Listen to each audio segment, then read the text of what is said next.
Team, hi. Welcome back to my garage. It is super nice outside today. Sun's out. Got a Central sweatshirt on. I'm gonna make a couple last thinning cuts on the handle of this spoon. I'm gonna take it out back into the sunshine and carve it up. I'm gonna be using two different knives today. I'm gonna be using this straight Mora to do most of the detail cutting and sort of like straight shaping of the thing.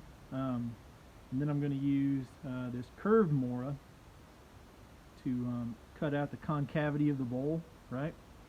It's probably a good spot of anything else to talk about safety, which we do a lot in class, which I've done probably negligently, little of here in this context. Number one, I'm not imploring you or assigning you to go out and buy carving knives and carve wood. Man, I'm just doing it here for fun. I'm going to be doing it one way or the other, and I thought I'm just going to throw this up on the interwebs so that my people can see it. So that's what I'm doing. If you do, it's a great thing to do, man. It's a great, rewarding hobby. If you do it, be careful. If these knives are really sharp. They're sharp when they get there out of the box before you put them on a stone and sharpen them up, which I haven't even shared any resources with you yet about. But, I mean, they're real sharp. So if you buy a carving knife, just take it nice and slow, and take a look at some of the resources I'll provide in the episode notes for this video, in addition to what I'm telling you. Just be careful, like always. I mean, like I always say when we go out in the shop, be safe out there today. And nothing has changed. Like, I'm going to be safe out in my backyard. And y'all should be safe wherever you're carving up your quarantine spoons at, too. I'm going to put this all on fast motion. Super duper fast. It's going to take me like an hour to do this. So I'll put it on as fast in motion as I can. We'll just see what it comes out to. Also, well, I'll touch base with you after I'm done carving it. But we have a couple other exciting things to talk about here at the end of today's episode. Thanks for tuning in. Let's go carve some things.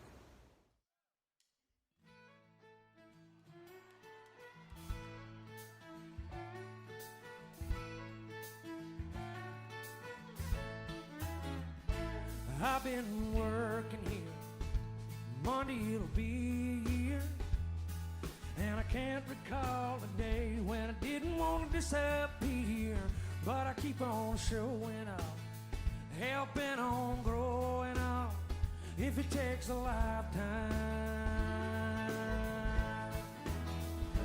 learning how to be alone, fall asleep with the TV on, and I fight the urge to live inside my telephone. I keep my spirits high, find happiness by and by, if it takes a lifetime.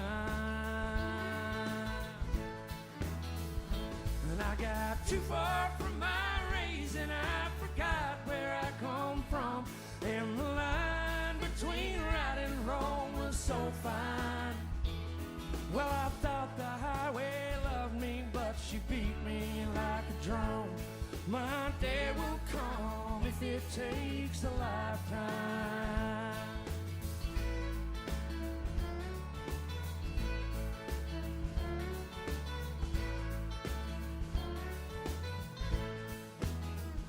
I don't keep liquor here, I never cared for wine or beer, and working for the county keeps me pissed and clear.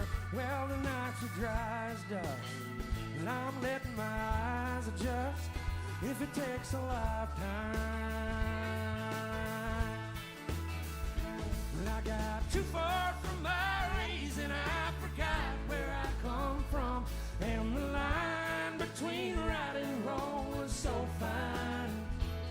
Well, I thought the highway loved me, but she beat me like a drum. My day will come if it takes a lifetime.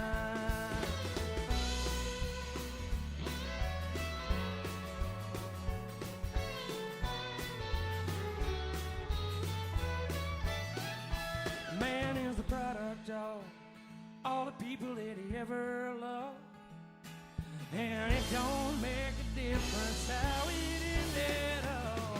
If I loved you once, my friend, Well, I can do it all again if it takes a lifetime.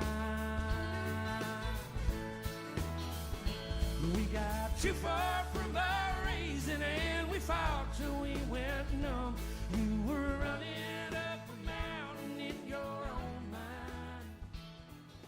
All right, team. We're back in the garage with the near finished spoon. You know, sometimes you spend like an hour and a half carving a spoon and taking like a time-lapse video of it, and you get to the end, and your spoon looks pretty darn good, and you look at the video and you just think, that's kind of stupid. Like, I could barely even, like, you can't really see what's going on. Man, I get it. I try to knock it down in length for you a little bit.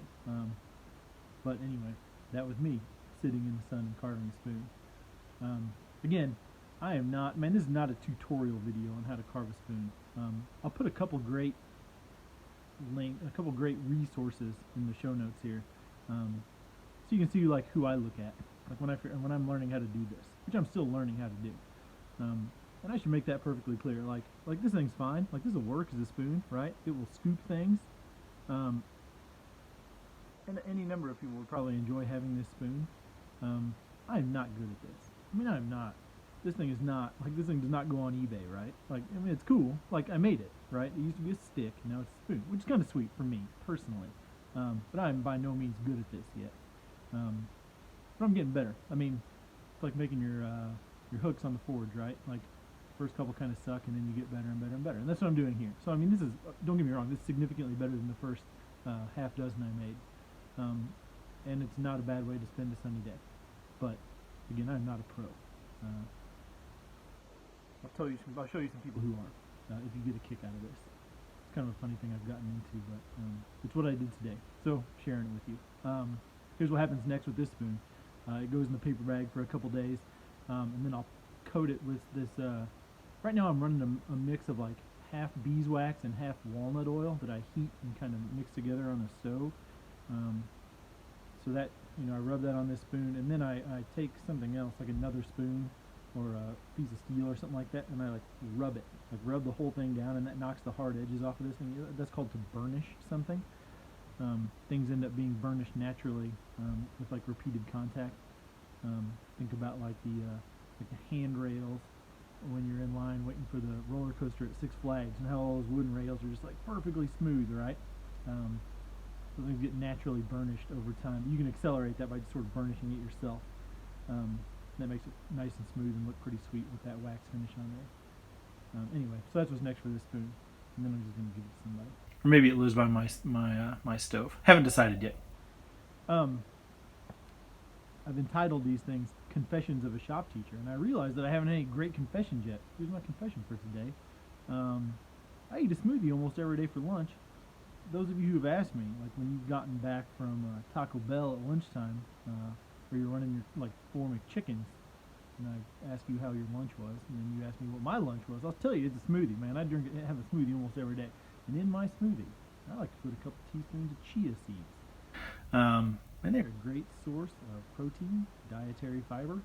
So my little spoon that I made first, that little practice one, has lived in the chia seed bag for the last couple days. You'll get to see a picture of that here at the end, in the highlight reel. Speaking of the highlight reel, we have 3 submissions. In the first one, you're going to see a picture of somebody at home working on a go-kart. Your second one, you'll see a homemade forge burner that someone has made. And in your third one, you'll see what it took from my neighbor to fix his leaking toilet. Turns out word is spreading about the quality or the value of this, you know, occasional presentation, and the word's trickling around the street. Anyway, speaking of my neighbor, episode 5, which will drop sometime in the next couple days, will be composed of us, my neighbor and I, doing a quick tune-up, so spark plug, air filter, and then changing the oil on his lawnmower, John Deere, to get it ready for the spring lawn mowing season. So that's coming up next. I hope y'all are looking forward to it. I certainly am. Hope you've enjoyed the nice sunshine today. You've gotten outside, and you're working on something good. Like always, if you do work on something good, take a picture of it, send it to me. We'll throw it in the highlight reel. And that's about all I have for today. It's been a pleasure. I'll catch you all later.